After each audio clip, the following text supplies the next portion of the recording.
Gente, olha isso.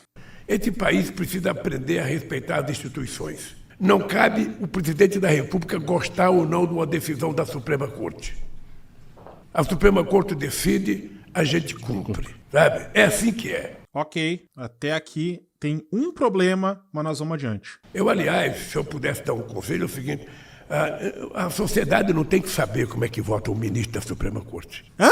Eu acho que o cara tem que votar, ninguém precisa saber, votou É a o quê? maioria 5-4, 4-6-4, 3-2. Não sei ninguém também, foi o Showa que votou, foi o Camilo que votou, porque aí cada um que perde fica com raiva, cada um que ganha fica feliz. Não pode ser, não pode ser. Não pode ser, Lula, pelo amor de Deus. Pelo amor de Deus, não. Ai, meu Deus do céu! Ai, meu pai de Deus! Ô, Brasil! Lula do céu. Cara, tirem esse MesaCast da frente do Lula. Deixa eu tirar da tela esse bagulho aqui.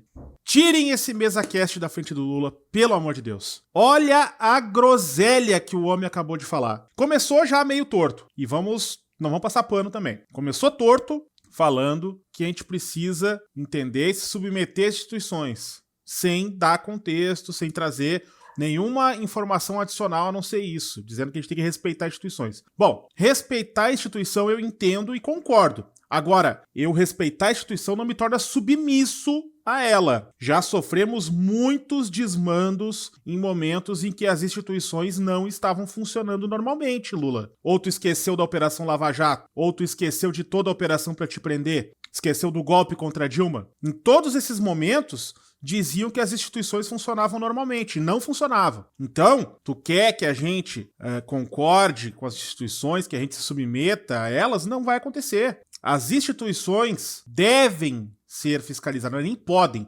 devem ser fiscalizadas pelo povo. Essa fala é despolitizante num nível que eu não consigo processar de tão burra que foi. Me parece, às vezes, que colocam o Lula nesse MesaCast pra falar com o Showa e só dizem pra ele, fala qualquer coisa aí, vai no freestyle que tu se defende, vai no freestyle e vai falando aí. Não pode ser assim, gente. Por favor. O Lula, ele tem uma característica diferente da característica do Bolsonaro, é preciso reconhecer isso. Lula não é a antítese do Bolsonaro. Lula é um ser humano. Lula aprendeu a fazer militância panfletando em porta de fábrica, discursando em cima de caixa de tomate, liderando greve. É um contexto completamente diferente de onde se construiu o bolsonarismo, minha gente. Bolsonarismo de rede social, de vídeo, de imitada, de meme, de linguagem Shanner. O Lula não é isso. Parem de tentar fazer o Lula ser o Bolsonaro na comunicação. Estão cometendo um erro grave ao colocar o Lula a falar livremente nesses espaços. E eu não tô tratando o Lula como inimputável aqui não, tá? Acontece que o Lula, ele é um cara muito esperto, muito safo, e ele é um cara muito preocupado com a reconciliação do Brasil e tudo mais. E daí ele faz esse tipo de mensagem que, apesar de talvez até soar bem nos ouvidos do Gilmar Mendes, digamos assim, supostamente, lá na ponta, nos apoiadores que fizeram campanha pro Lula e tudo mais, isso cai como um soco no estômago, porque é totalmente contra aquilo que a gente defende. Cara, não é que eu não queira saber o voto de um ministro, eu quero mais, eu quero é mais. Eu quero que cada voto seja televisionado. Se eu tivesse condições, tivesse tempo, eu faria react a cada julgamento do STF, a cada julgamento do STJ, todos os julgamentos de cortes superiores e também de cortes locais, de comarcas locais, diga-se de passagem, deveriam ter um nível de publicidade muito alto. E eu digo mais, eu quero é votar para ministro do STF. Eu quero votar para juiz da minha comarca. Ora essa, vocês criam uma lógica com isso que transforma realmente daí aquela máxima que tanto se fala, aquele jargão popular de que médico acha que é Deus e juiz tem certeza, vocês transformam isso numa realidade. Vocês realmente daí delimitam e criam, o Poder Judiciário é o Monte Olimpo. O Poder Judiciário está composto apenas por pessoas puras, vestais, imaculadas, que estão acima do bem e do mal e que estão lá decidindo conforme a sua consciência, é isso que basta. Não! Eu quero saber o quanto vota, eu quero um mandato para ministro e eu quero votar. Já é absurdo nós termos que tancar esses caras ficando 20, 30 anos no Supremo Tribunal Federal, destilando todo tipo de ódio de classe que eles têm. Posso até não estar falando de todos, reconheço que não são todos assim, mas muitos estão lá para exercer o seu ódio de classe, minha gente.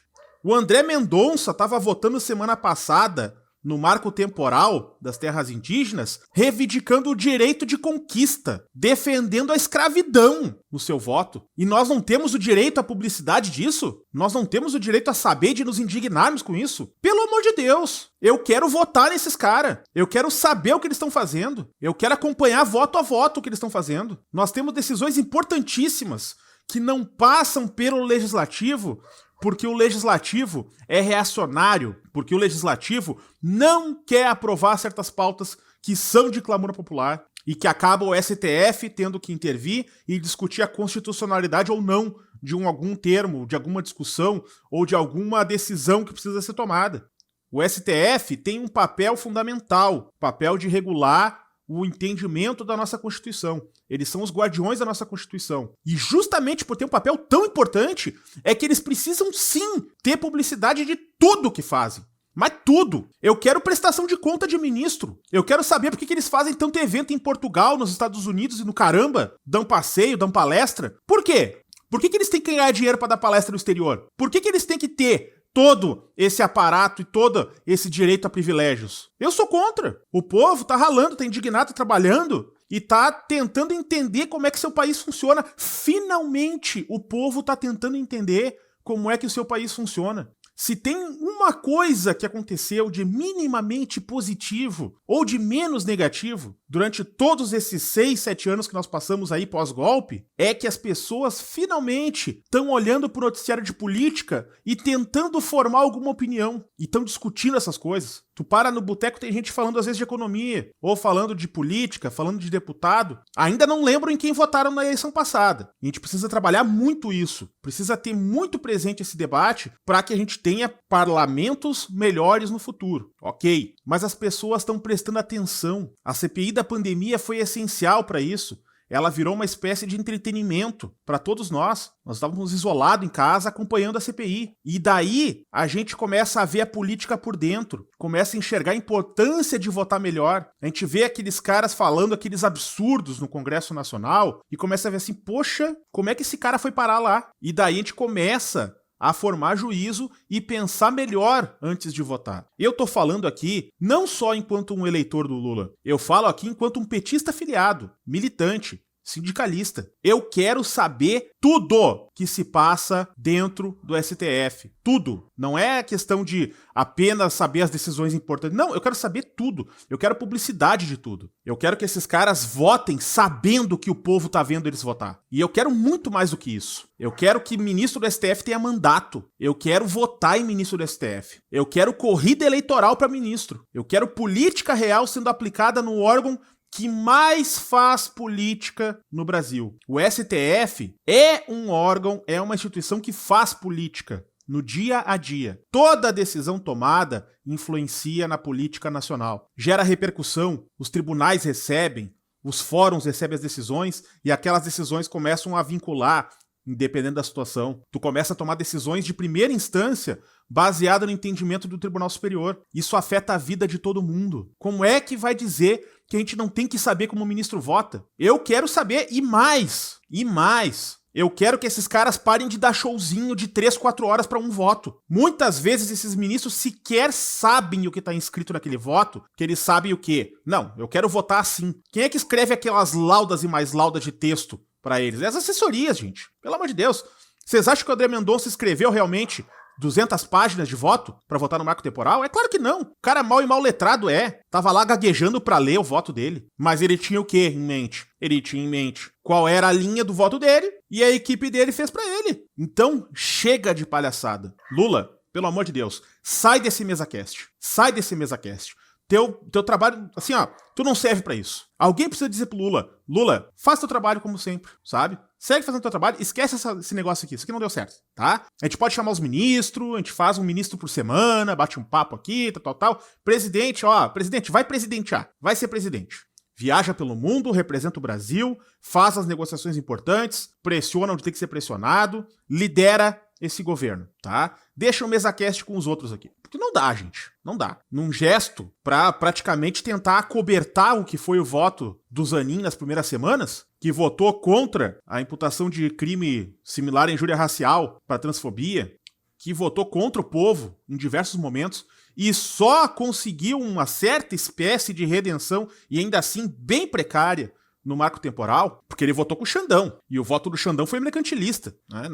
Não existe marco temporal, mas tem que indenizar, não sei o quê. Voto mercantilista. E daí vem pra cá agora pra meter essa, dizer que eu não tenho que saber como o Zanin vota. Pelo amor de Deus. Eu queria era ter votado no Zanin ou não, ou em outro. Numa semana que tá todo mundo pressionando pela escolha do novo ministro, e já vou dizer assim, da escolha da nova ministra do STF, porque, por favor, já é uma representação precária de mulheres no STF. Hoje nós temos Carmen Lúcia e Rosa Weber. Ainda por cima vai sair a Rosa Weber, vão botar outro velho branco lá? Pelo amor de Deus, não. Parem de cair na cilada de que não podemos pressionar o Lula, de que não podemos cobrar o Lula, que o Lula sabe o que faz. Gente, o Lula é o mesmo cara que vai para suas redes, que fala nos vídeos, governo é para ser cobrado. Tem pouca coisa que o governo pode fazer na conjuntura atual, considerando o que está acontecendo no Congresso Nacional e a composição do Congresso. Pouca coisa o governo pode fazer em relação a isso. Mas tem uma coisa que só depende do Lula, que é a indicação da nova ministra para o STF. E sim,